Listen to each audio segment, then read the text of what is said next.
Hello, and welcome to our podcast, Acts, Verse by Verse, brought to you by Teleios.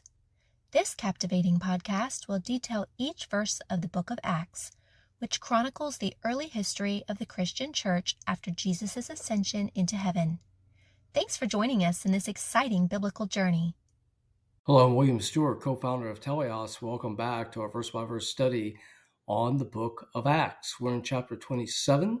I'm going to do something a little bit different today. I'm going to cover the whole chapter, and the reason is it's pure historical narrative and not a lot of theological points.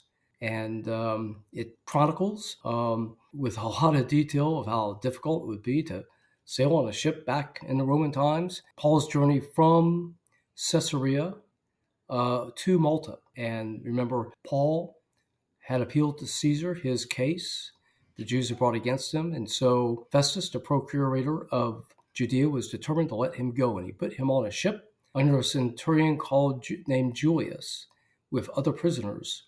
And they set sail along the southern coast of Turkey. So remember back then, there were no maps. If they had a map, you may not be able to trust it. You really had to have a sailor who could read the coastlines and know where you were.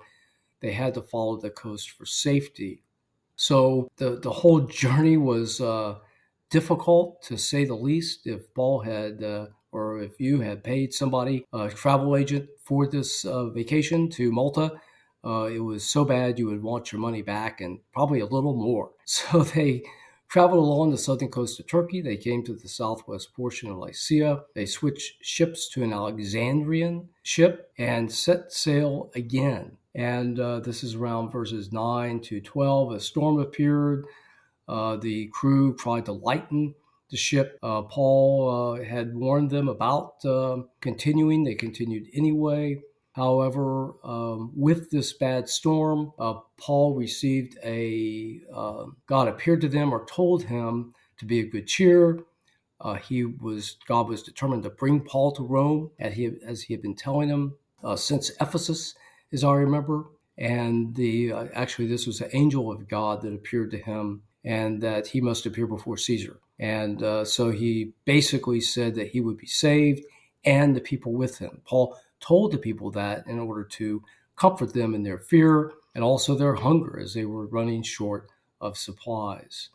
So they continue on with the journey. They have crossed much of the Mediterranean with the storm. When they ran into it, it was close to the coast of Malta. They saw the island. They weren't really sure what the island was.